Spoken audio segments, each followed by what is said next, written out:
TD Jakes doesn't preach every day, even though we all clearly know that's his higher calling, right? But he doesn't preach every day. He doesn't bring these groundbreaking sermons every single day, changing lives every single day. There are days where he's just a husband and father.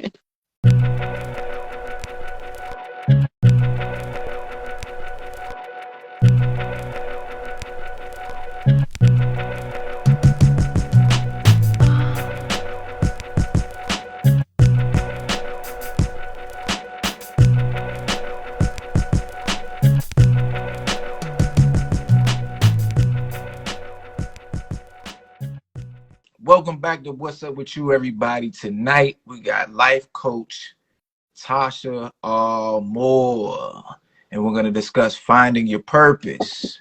Before we get into that, tonight's show is brought to you by the I Am Chels X Store. To support, go to www.iamchelsxstore.com for inspirational merch, apparel, and more. Tasha, what's up with you, life coach? Not much. I'm just like you. Had a busy day with the kids and working, and now I'm here with you. I appreciate you being here with me. You could have been anywhere in the world, but you're here with me, so I feel special. I appreciate you having me. I feel special. So special characters together. How many kids you got? 2. Boy, girl, girl, girl. I have an almost 6-year-old boy and a newly 4-year-old girl. So they're 23 months apart. So life is fun and interesting. Yeah.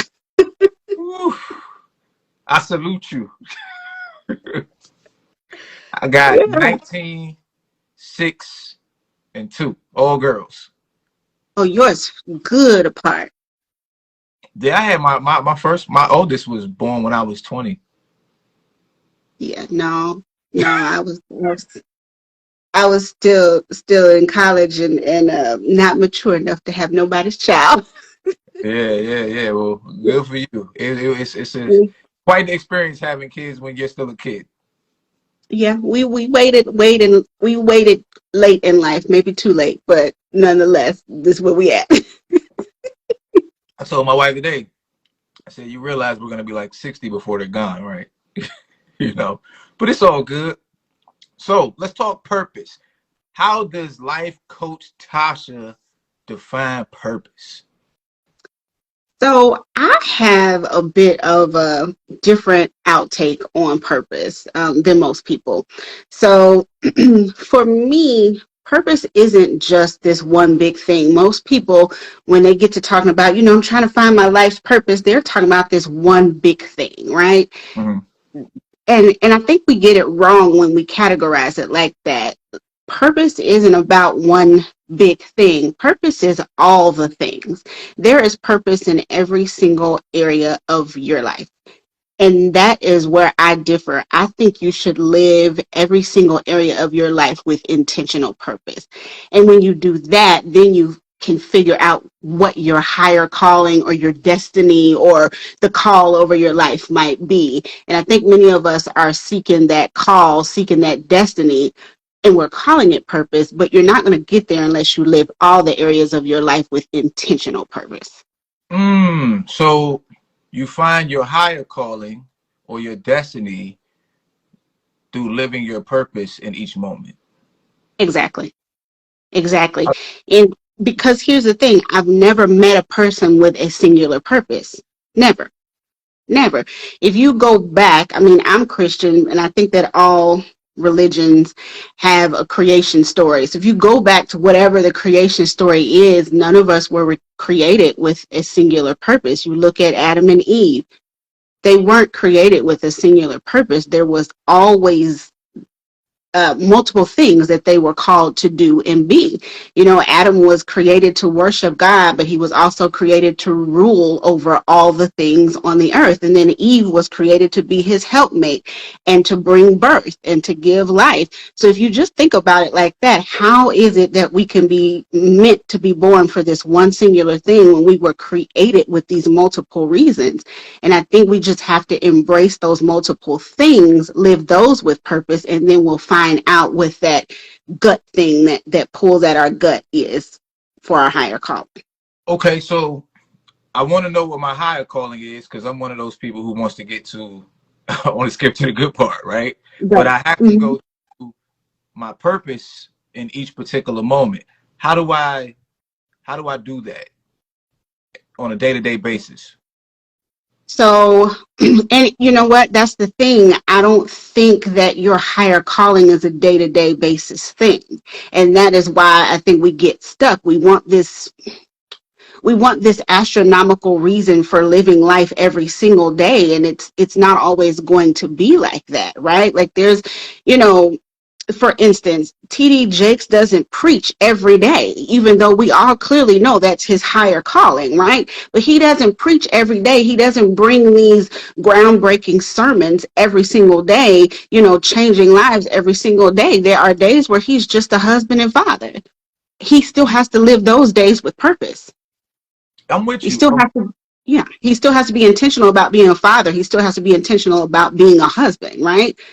But when it comes Sunday or whatever his dates for preaching, then he's got to go into kind of his mode of, focus for those things. But he's got to live every single day with purpose. Okay, so I got my answer. It's intentionality. We want to be Hmm. intentional about our daily what appears to be mundane things that we have to do on a day in day out basis. Absolutely. Absolutely.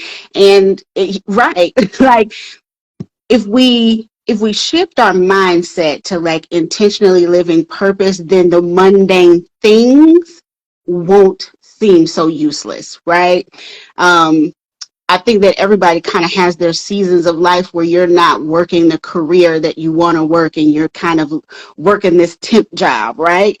But if you don't work that temp job with purpose, if you don't work that temp job with and serve the purpose of that company correctly, then you're going to be miserable. The company is going to be miserable and you're just wasting time. Why not take the time to do the thing that you have to do to get by with purpose? Why not? I Why like not let your light shine while you're there?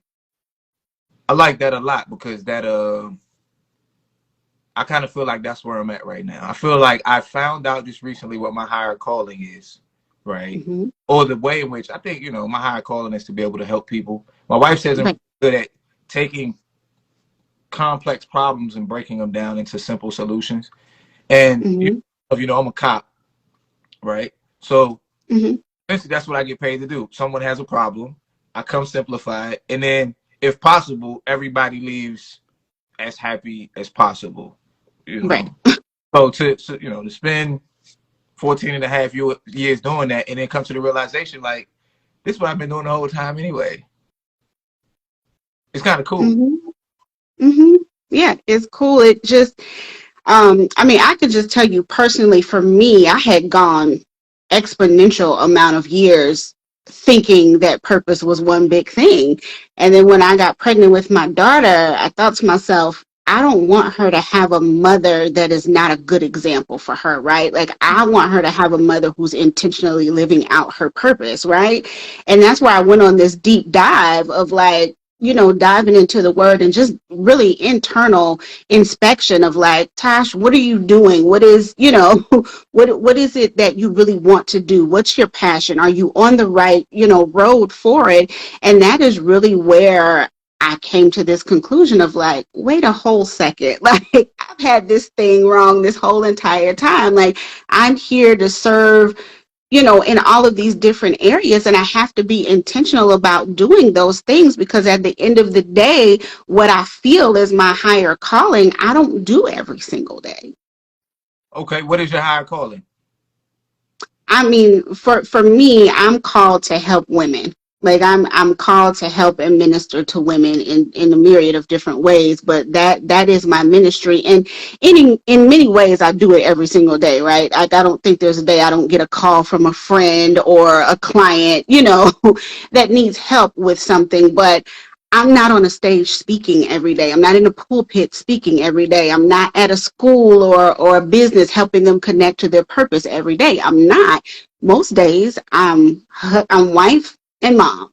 Most days I'm wife and mom, and I had to really sit down and decide Who do I want to be as a wife? Who do I want to be as a mother? And that's what we all have to do. Break down all the areas of your life and say, what's my ideal? What do I want to be as for me, as a mother, as a wife, as a coach, as a minister, as an author? Like, how do I define myself? And then how does that connect to like my core belief? Like, what is my core belief in life? And then how does all of the things that I'm called to do and be connect to that?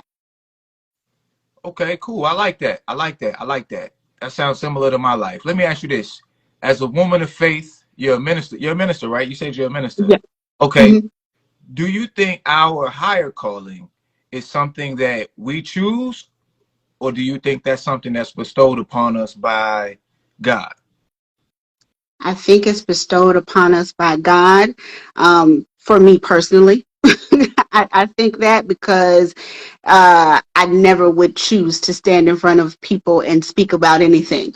I don't like being the center of attention at all.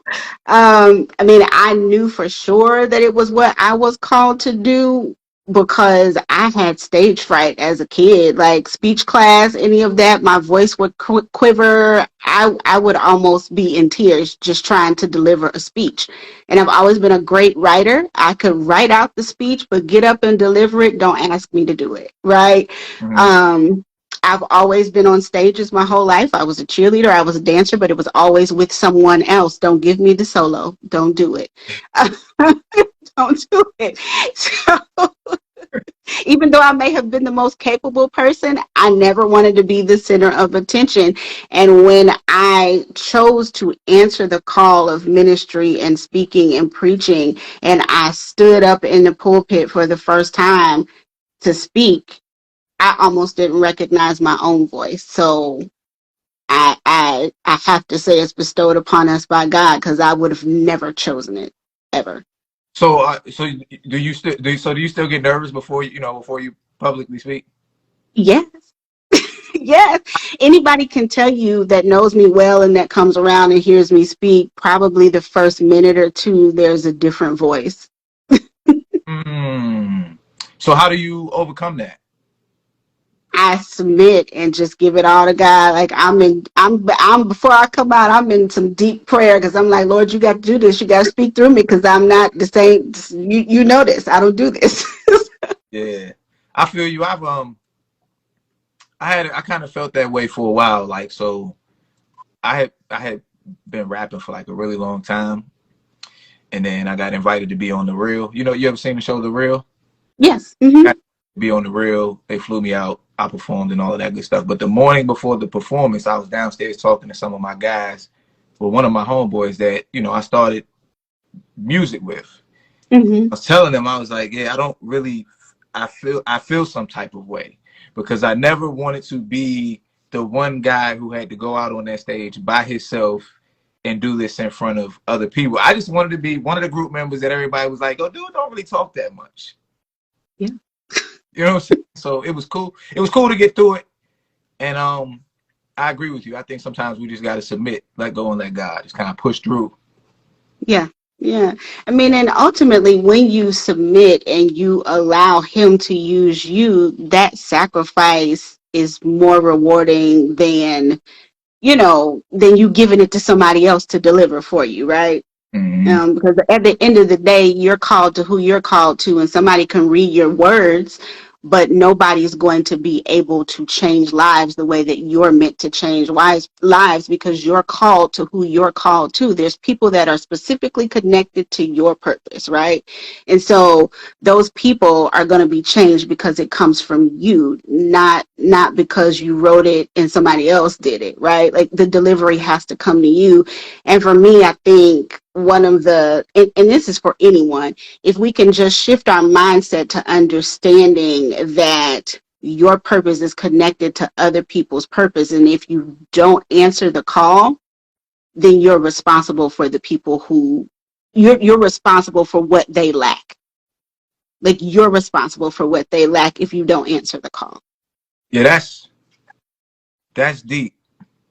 That's really profound. You're responsible for, Hmm. right? So let me Mhm. let me ask you this. So I'm responsible for all of these people, or the people that I'm just supposed to come into contact with, right? How Right. do we, in a world where, in a world, in a society where we always want more, right? We always want more followers, we want more money, we want more material wealth, but most of us don't have celebrity status or anything like that. How do you contend with, or how does one contend with the thought that I should be touching more people than I am? You know what I'm saying? And kind of how do you traverse that? You know, when I hate social media, yeah.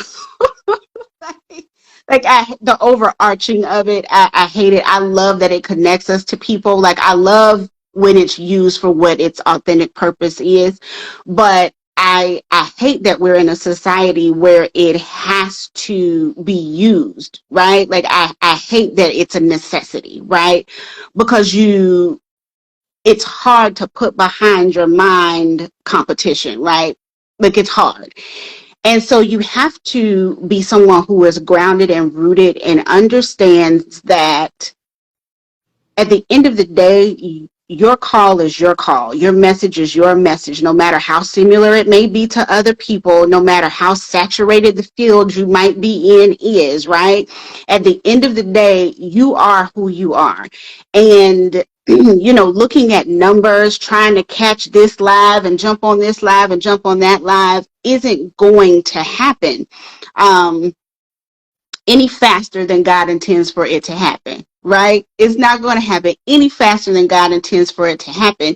So, my advice is to stay grounded, do what you're supposed to do, be consistent, and continue to be prepared, right? Mm. There's never a day where you shouldn't be preparing for purpose, right? There's never a day where you shouldn't be, preparing for what it is that you're called to do. Never a day. There's never a day that you shouldn't be reading something that has to do with what you're called to do, right? So you just continue to be authentic. Continue to be authentic, consistent, and do what you're supposed to do. And don't focus on the numbers, because who's called to you for that season will be there. Who you're called to for that season, you're going to show up for, right? The doors are going to be open that you're supposed to walk through. The doors are going to be closed that you're not supposed to walk to. So I think, to answer your question shortly, we just have to be intentionally authentic, and I call it tunnel vision, right? Like you've got to develop tunnel vision. You have to continue to look to what the finish line is and don't get distracted by what's right and what's left, but put those blinders on and focus on purpose. Mm, I like that. That's something. If Sam was here, I would say, "Oh, let me get my notepad. I need to write that one down, because that's one I have to admit to. It's easy to look at not even the competition, it's other people. You know what I'm saying? Just look at Right. what people, how successful they are. You're like, damn, like, I think I'm pretty good at this. Like this, my number, why should my number should look like that, So to have to know from a minister, it's a part of your process. The people that you're supposed Mm-hmm. to touch those people and be good with it. That's that is soothing. Let me ask you this. Do you think that we as a human collective have a overall purpose?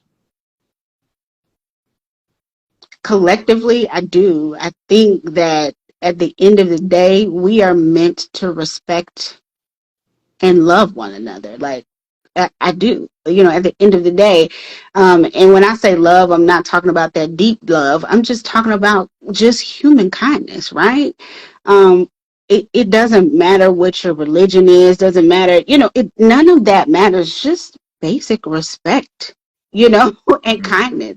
I think that's our purpose. I think we're meant to learn from one another, right? Like if I'm so closed off that, I only surround myself with like people, then when am I ever going to learn? If I'm always the smartest person in the group, or if everybody in the group is on the same level as me, then how do I grow? Mm. So we're here to challenge each other, love each other, respect each other throughout our differences and political opinions and Yeah. economic status and all of that good stuff.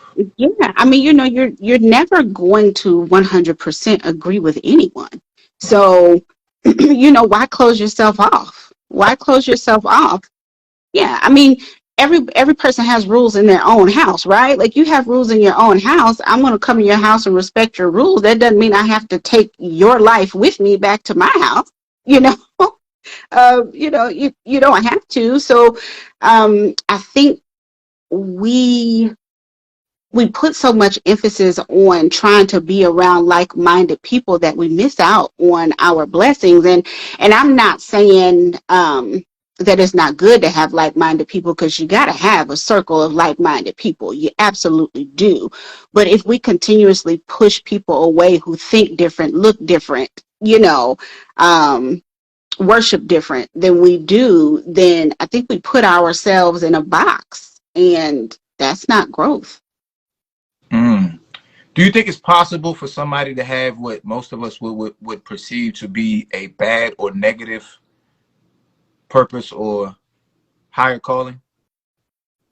No, I don't. I think that there are people who choose that, Mm-hmm. but I don't think any of us are created for that. Hmm.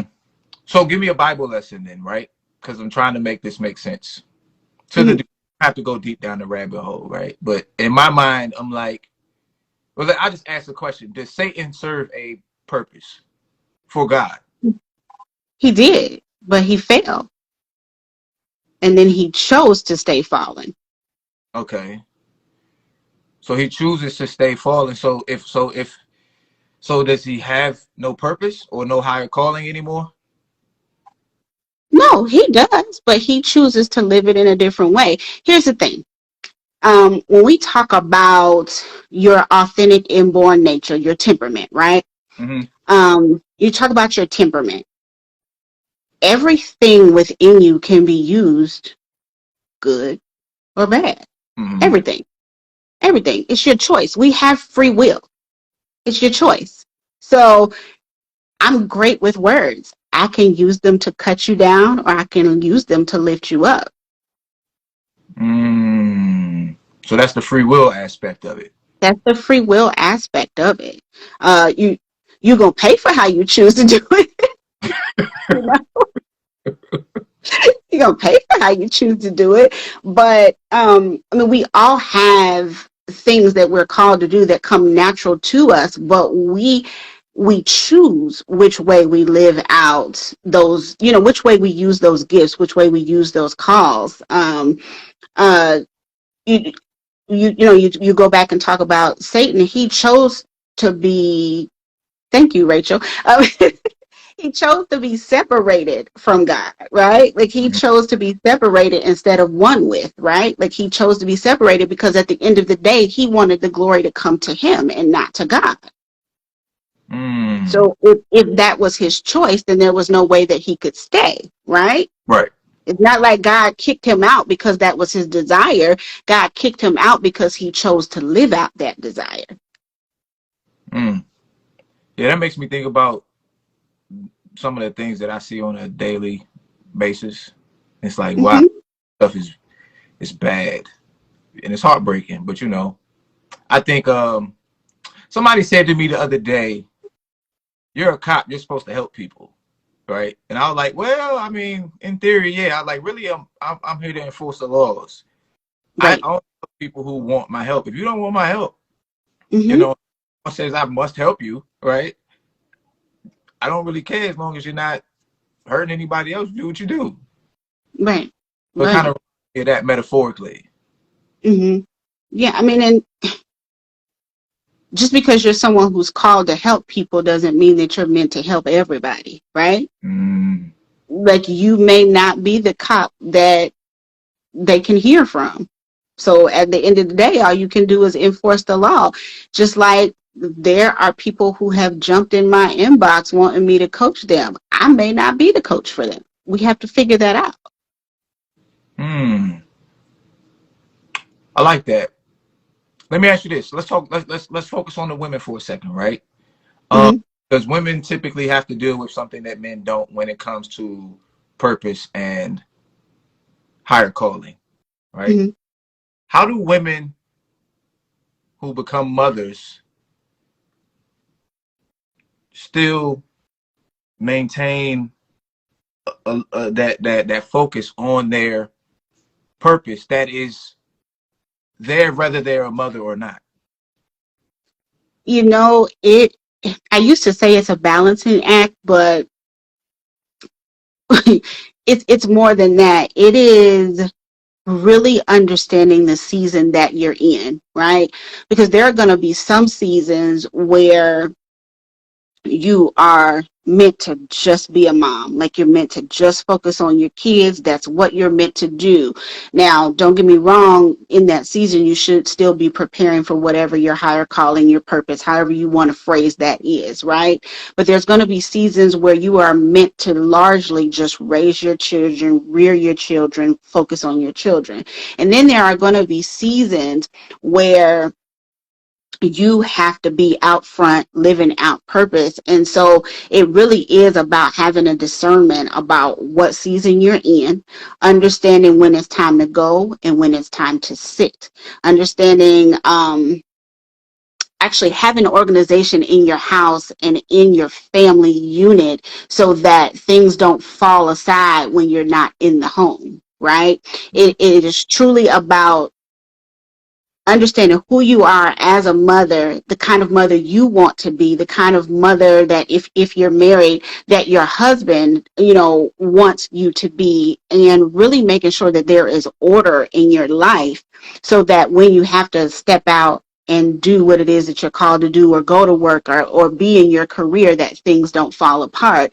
It's about discerning whether or not you need help, if there's people to assist you, who the right people are to be there when you can't be there. So really it it's about defining that for yourself. It really is about defining that for yourself, and then not listening to the noise of the outside world of what you should do and what you shouldn't do, and really just living in the way that you know you're supposed to live, to live out purpose, but also just to be a good, great mom, right? Because we all struggle with mom guilt, right? We all struggle with mommy guilt when we have to be outside of the home. Like I don't think that's a thing that any mother doesn't struggle with. When you've got to go to work or when you've got to travel or whatever without your kids, there's always going to be that little tinge of mommy guilt. But that's why in those seasons when you're not focused on those things, you just have to be intentional about your children knowing that you love them and who mommy is.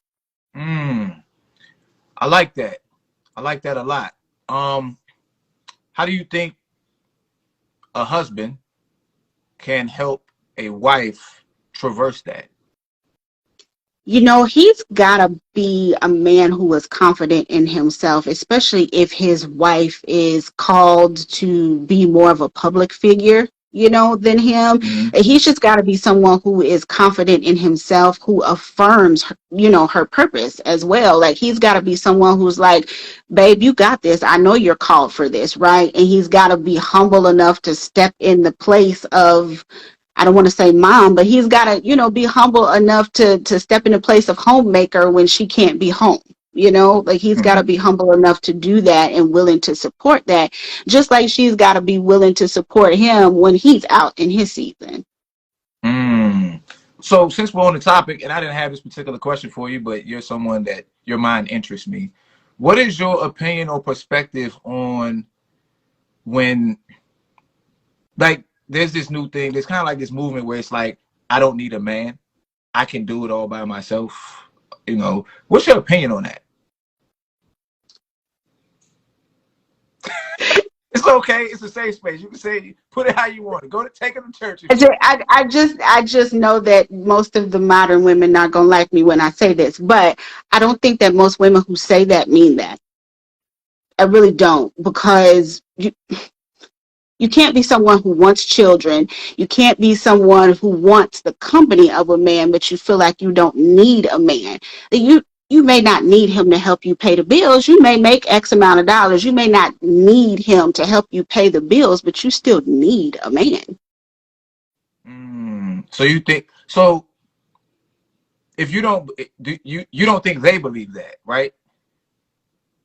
at the core of them, I think they're talking about surface things when they say, I don't need a man. Well, okay, you can pay your bills by yourself. But at the end of the day, when you're laying in the bed by yourself, what do you want? You want a man. So that means you need a man. I'm glad you said it. I appreciate that. So I think it's a mindset thing. We can't continue to say, think about, because I think most women, when I'm talking to them and they say that, what they mean by need is they don't need someone to control them. They don't need someone to dictate how to live life, right? Like that's most of the time what they're talking about. Like, I don't need a man to tell me which way to go, and I don't need, and like, right, I've heard that, like, I got a gun, I could protect myself. You can, and that's wonderful. But it would be nice to have a man to protect you and you didn't have to worry about pulling your gun out. Yeah, that's real talk. I think the I think um the the ability to enter the middle class being a bit easier now is what people look at. I think they look at that and they say, well, I make this amount of money, I can pay my bills and I'm good. And like you said, they just kind of forget about all of the other aspects that Right. that men bring to the table. I mean, you never really hear guys say, I don't really need a woman. That's not really a guy thing. I don't think we're going to ever hear a man say that. Oh, we need y'all. We need y'all like rain in the desert, baby. I don't think we're going to ever hear a man say that. And so, if a man can acknowledge that he needs a woman, then women need to start acknowledging that we need men. Yeah, yeah, yeah. I like that. Julie said, do you think we were created to be alone? Absolutely not. Absolutely not.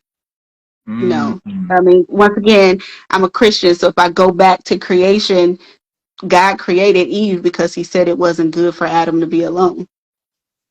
So Yeah, no. yeah, that's a good question. Wow. Let me ask you this. I always hear people say, Christian and non-Christian, they say faith without works is dead.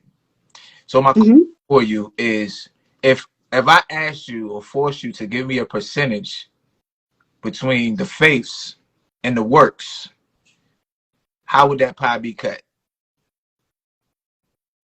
Who? You know, I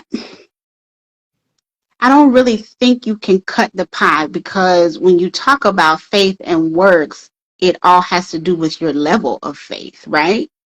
It, it all has to do with what your level of faith is.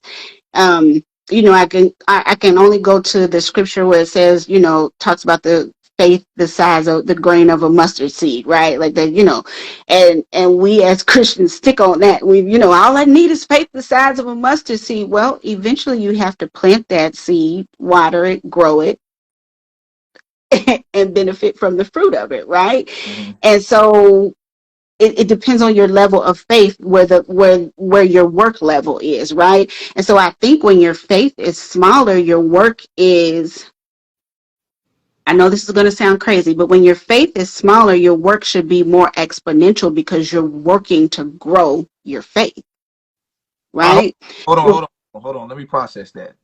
When your faith is smaller, right, your work should be harder.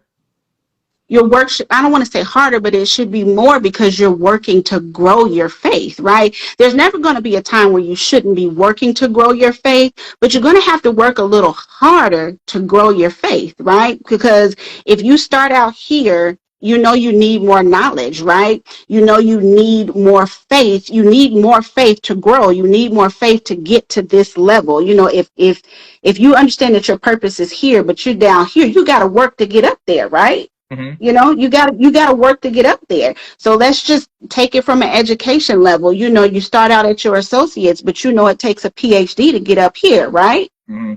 That's a lot of work. Now, when you get up here to PhD, your work is going to be a tiny bit less because you're established. You've done the work. You've made the preparation. All you've got to do now is work to maintain or grow. Mm. That does make sense because the higher you go up the ladder, once you get to that point, seems like all the other people get to do all the work. Yeah, I mean, you got to still work, but it's not going to be as strenuous, I would say. Like you still got to work, but I mean, what is the point of working at a 10 speed if that's what you're going to have to work at all your life? At some point, there has to be a reward, right? Right. The scripture says, in due season, you'll reap if you faint not, right? So, like, at some point, you got to reap.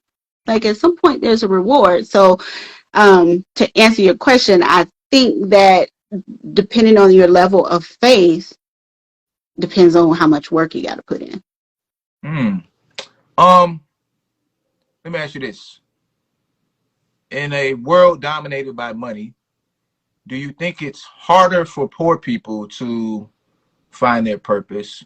Or do you think it's harder for someone who would say born into wealth to find their purpose?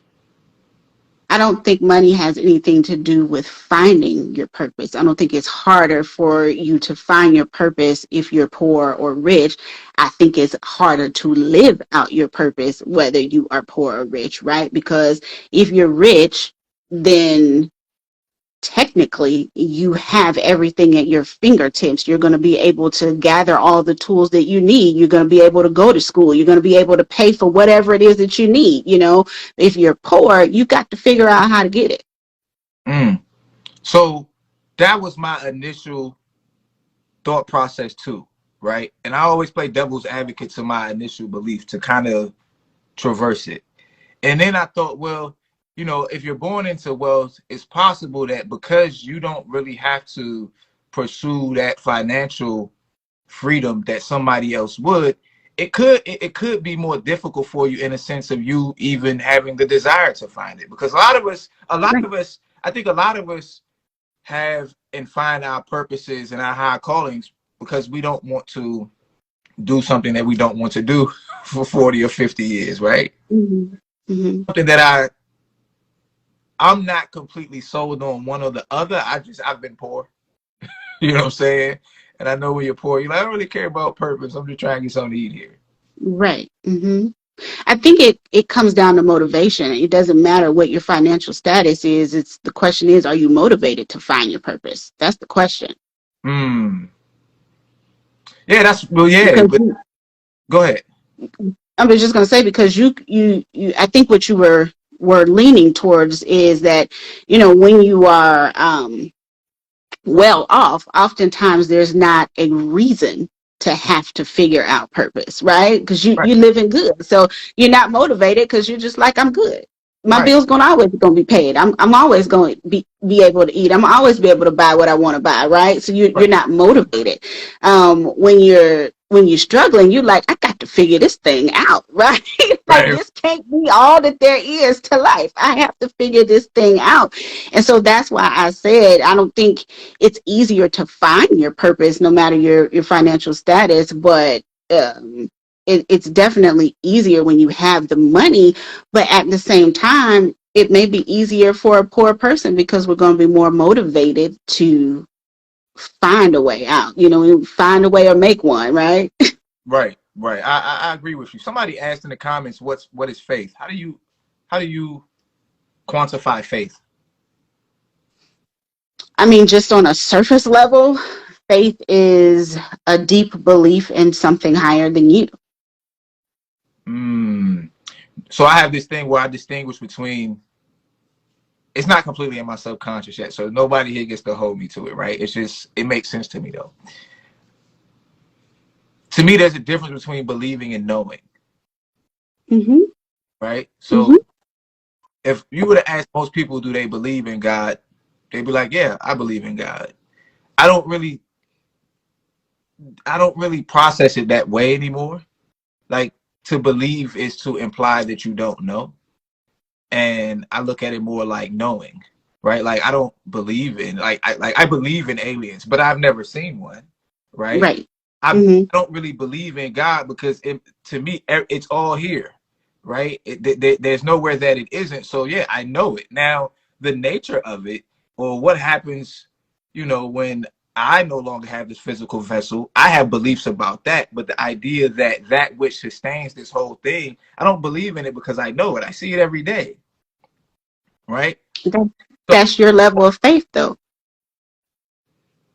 well, My question, because that's what I'm trying to figure out, is faith knowing or is it believing?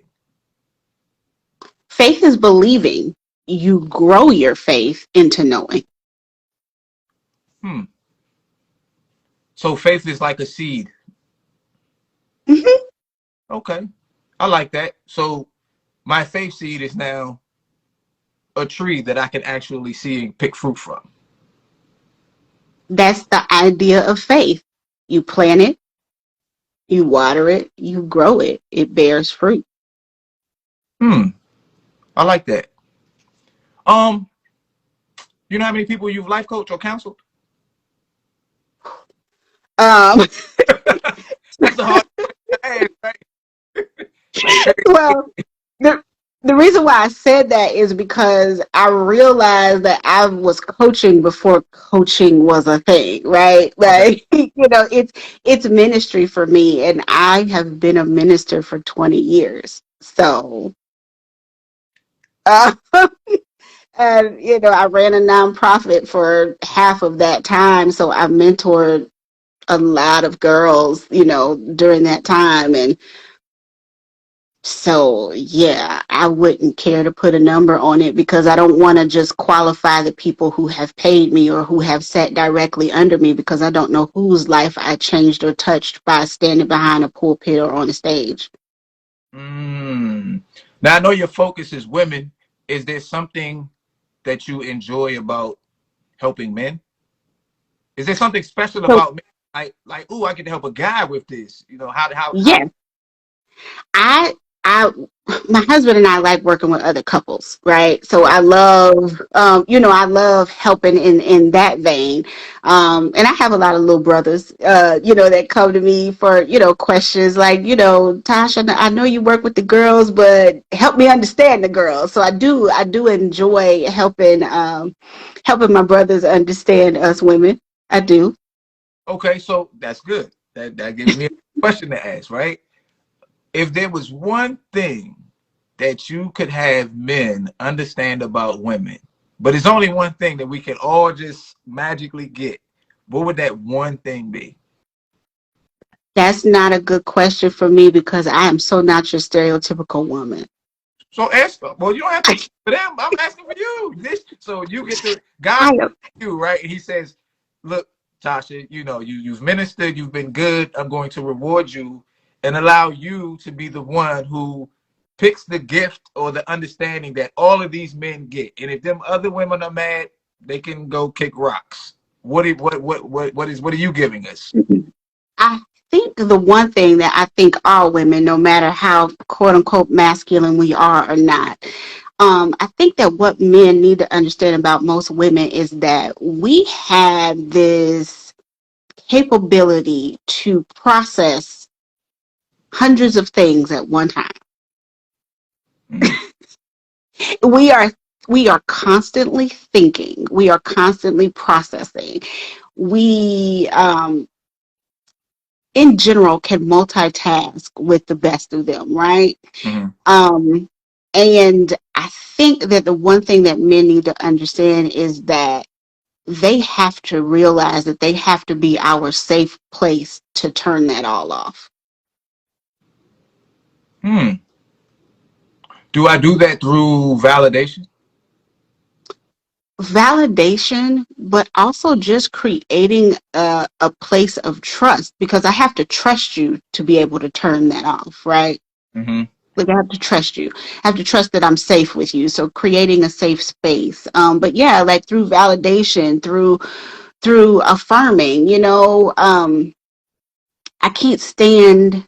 I think that one of the things that most women can't stand is men who say that a woman is too masculine. Like, what is that? Like, just because she's a boss, she too masculine? Like, I don't understand. Rather than saying she's too masculine, communicate to her what it is about her that is offensive Mm. Yeah, I to think you. I'm with you. I think that I love words, but I understand their shortcomings, right? Because words are shortcuts and labels for things that they aren't actually are. Exactly. So if I have a bottle of water and I write on the label water, the label that says water is not the liquid that's in the bottle, right? And so I mean, you watch me and Sam, from time to time, stuff like that.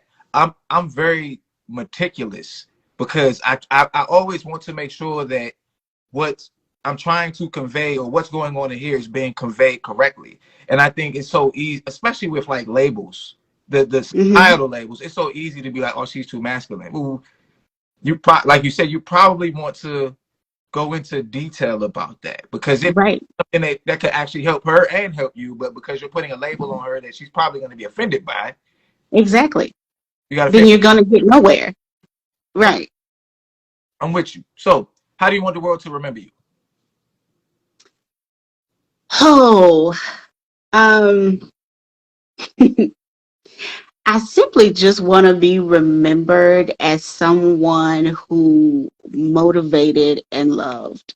Like truly and honestly. Like I want when people think about me, I want for them to be able to say that like well, this is what people say about me, and so I love it.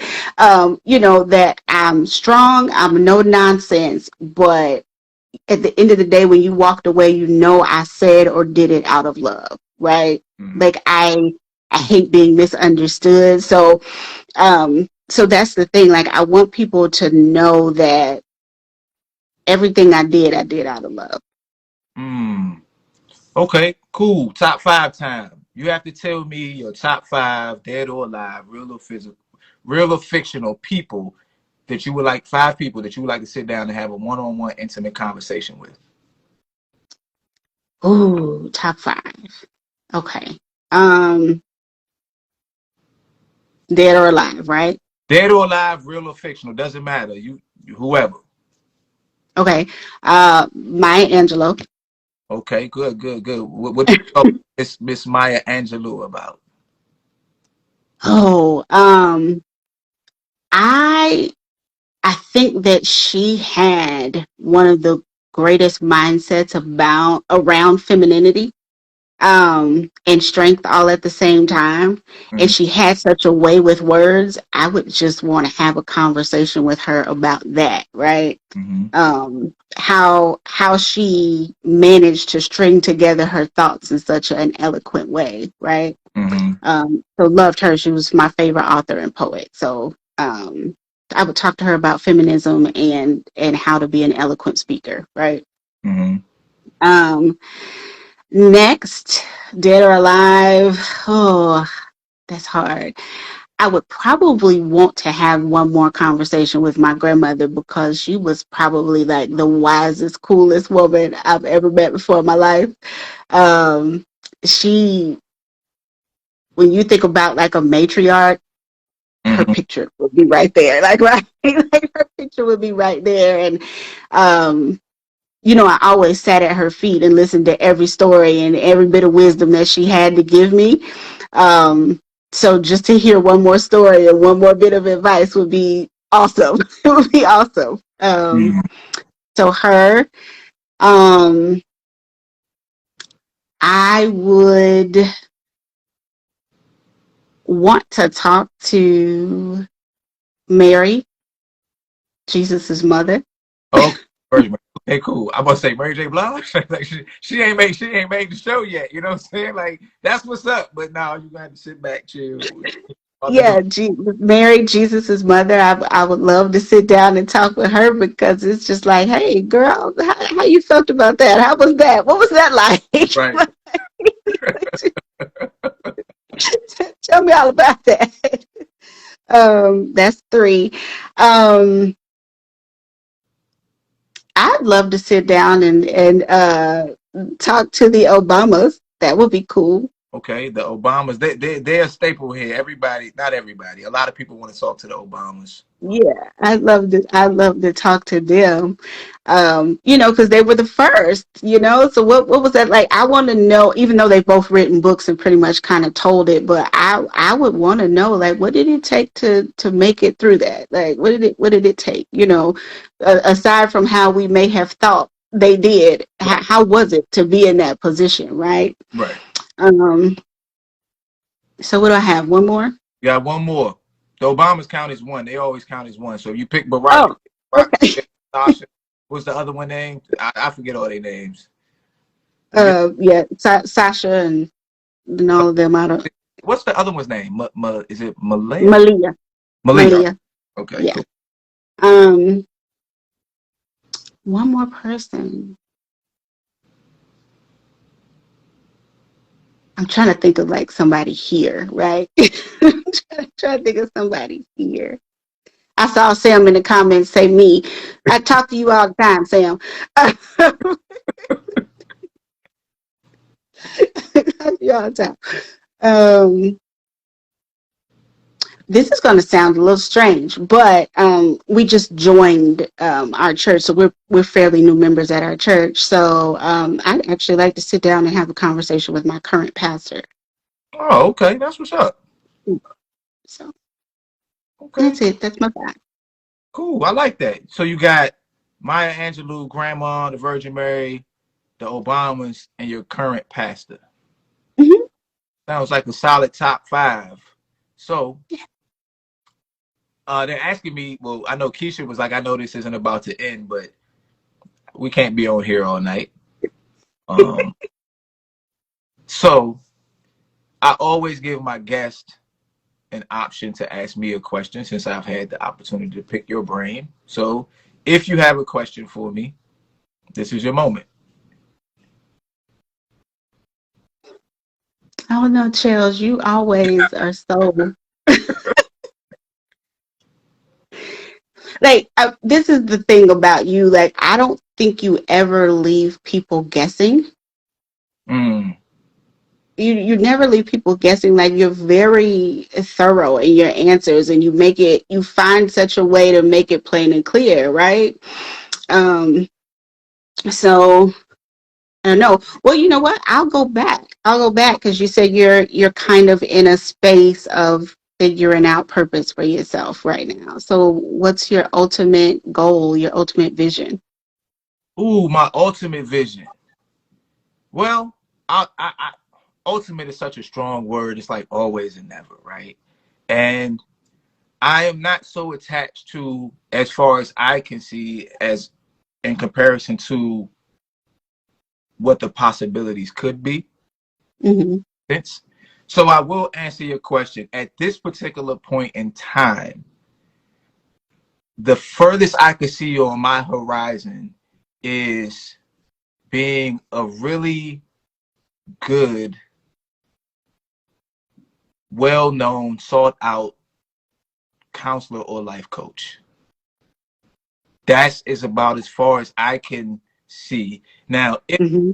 that is just some other stepping stone to some other thing, I don't know what that is. And I just really came to the realization that, like, I'm really here to help people. Like, we all know we're here to help certain people, right? But doing this show, going live with Sam every day, people hit me up for advice. I'm like, wow, like I must be a pretty insightful guy, but I'm me, so I don't always know that because a lot of the stuff is simple to me, Exactly. right? Exactly. And that's something I had to learn. I'm like, I can be very blunt, and I used to kind of be like, I wouldn't say it, but I'd be like, oh, how can you not like, how is this a problem? Right? This is not a problem. You know what I'm saying? Like, I've seen problems. This is not a problem. So I had to learn that just because someone else's hardship is simple for me to solve in my mind, it's not hard, it's not easy for them to solve. So I still have to go back into my mind and say, okay, how can I take this simple thing and break it down into even smaller particles so that this person can be like, oh, okay. And since I know that about myself now, as far as I can see is life coach Chills. Well, I mean, that's not gonna be hard. So You don't think so? that's not gonna be I don't know. So I will tell you this, since we haven't hit the 1 hour mark, I will be honest. I have, I'm pretty self-aware. And so I know my blocks, right? hmm. And one of my blocks is the certification or validation from other people or a governing body. I pretty much know I'm already life coaching every day. Mm-hmm. Ask me questions, I give them answers. Whether that's at work, I give them solutions. I ask them questions to help them come to the realization. But what I don't want to do is give someone wrong, negative, or ill-advised advice when all I had to do was, you know, take this class. But like the class would have gave me the answer to that one, right? So that's my answer. I hope that answers your question. It does answer my question. I think we're very similar in that way. You know, when right, I told you I've been a minister for 20 years, but when I realized that coaching was another way for me to actually minister to women, I took the time to take some classes because I wanted to make sure that I was covering my bases, right? Like, I wanted to make sure that I was helping in the best possible way, right? I wanted to make sure that I was equipped to call myself a coach because technically the field of coaching doesn't require any paper Right. at all. Technically, it doesn't. But I think that anyone with integrity and anyone who really has a heart to help is going to take the time to equip themselves. So, I agree. I'm sorting through it and I'm trying to figure out which one to take. I think what I'm going to do is I think I'm going to take they got classes from all different price ranges. hmm I'm going to take the $300 one now and see what that's about. And then hmm if I feel like I need more, then I'll start stepping it up and stepping it up. And just that's exactly what I did. I just started at the low end, see what this is all about, right? right, Because right. the last thing Yeah, you want to my head do, all got going on. And, hey, last thing you want to do is get in there and be like, "Oh, this is some mess." Like I'm. you close the door. Excuse me, I'm sorry. Yeah. So I mean, at the end of the day, when it comes to any coach, pretty much all of the programs are the same. Like the basics of the program are the same, but it's really about getting the core information and Mm, then customizing it to you and your niche and your brand, right? right. Your brand is get your power back. Well, what do you want to do with that? And so getting the basic tools and deciding how to use those tools for your niche.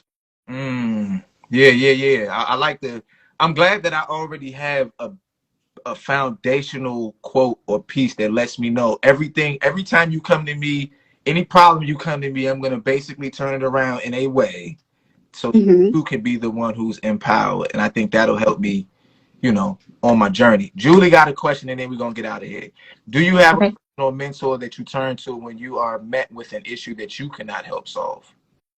Oh, that's a great question, Julie. Ma'am, I have a mentor for every single area of my life. And I mean that. Like, I'm not exaggerating when I say that. I mean it. I have somebody who I go to when I'm having an issue with being a mother or a wife. I have somebody that I go to when I'm having an issue in ministry. And I have a coach that I go to when, I'm needing to learn more about coaching. Like, I don't think you can ever have too many quote unquote mentors. Look, I don't. Because we're so complex as people. So how is it that one person can answer all of your questions and help you along the way? So I do. I have several people that I go to and that I vent to. And one of the things that I really live by that our current pastor says is I always make sure that I'm venting up. Okay. Hold on one second. I got to take like a minute break because Julie got another question and I got to take a. So I'll be right back. I'm going to continue to expound on that, Julie, while he's out.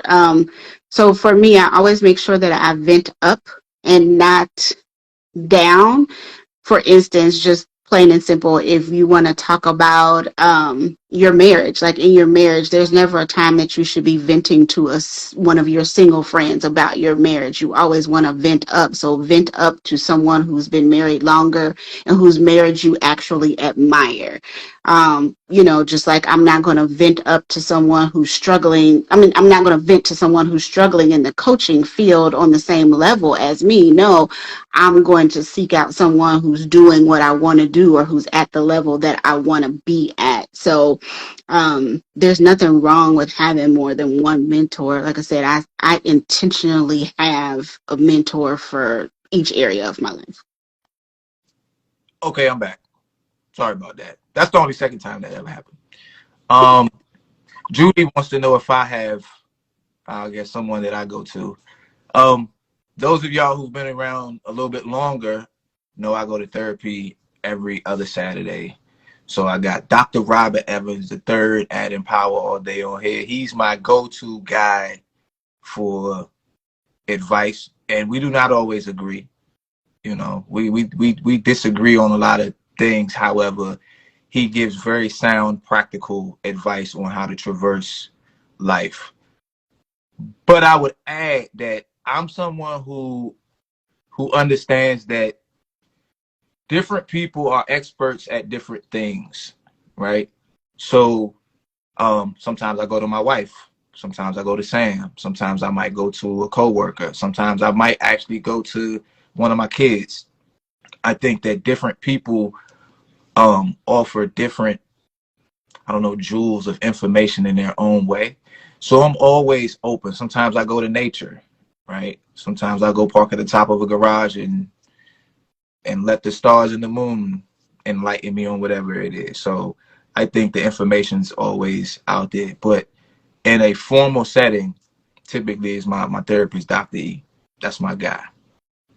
So Tasha, you got anything else for us? I know the comments rolling and all of that good stuff. So you got I know I'm actually trying to like thumb through them to see if there's anything that we missed, and I just don't. I don't know. It's so much.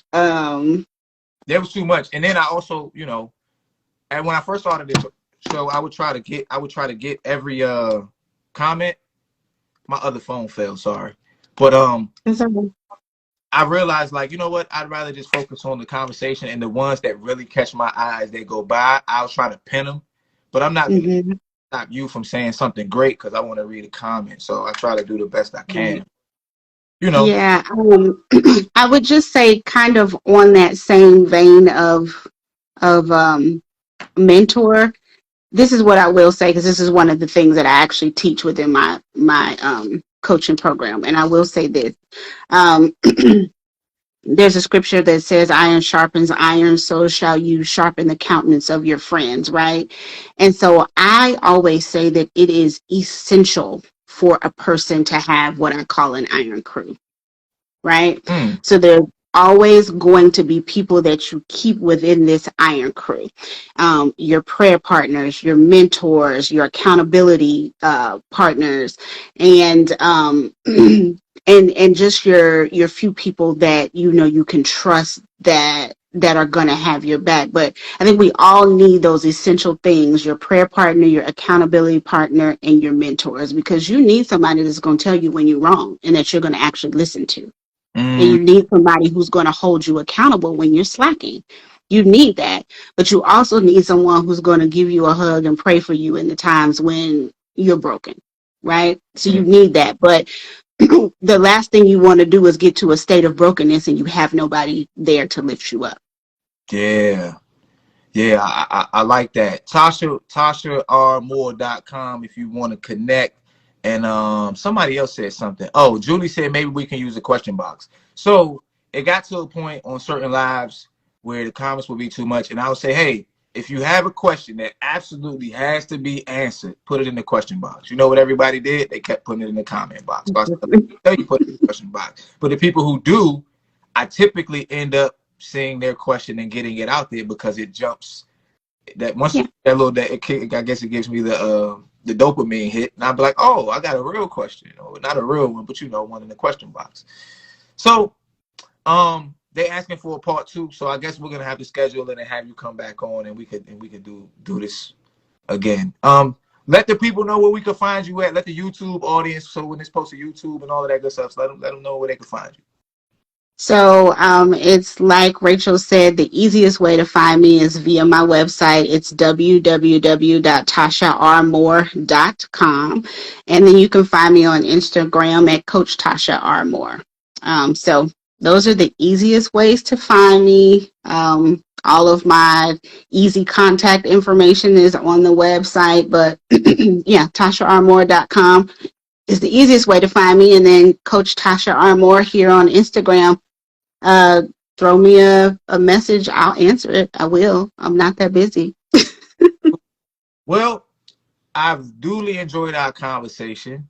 I feel like I've learned something new. I'm looking forward to editing it because once I edit it, I get to see everything. I got to edit out my potty break, but that's okay. It's just a little bit of extra. And I love you, Black woman. I appreciate you sitting down with me. I'm grateful for my man Sam for being the conduit between you and me, and I got to meet you through him and all of that good stuff. They're telling me to save the live. Every episode of What's Up With You from the inception is on my YouTube, Marcello Bradley, What's Up With You. So if you ever want to go back and watch, you can go there. And I appreciate everybody in the comments. Minister Moore, I appreciate you again. It's all love. And y'all be good, be safe. And in the meantime, take your power back. Peace. Have a good night. Thanks, Chels. Bye.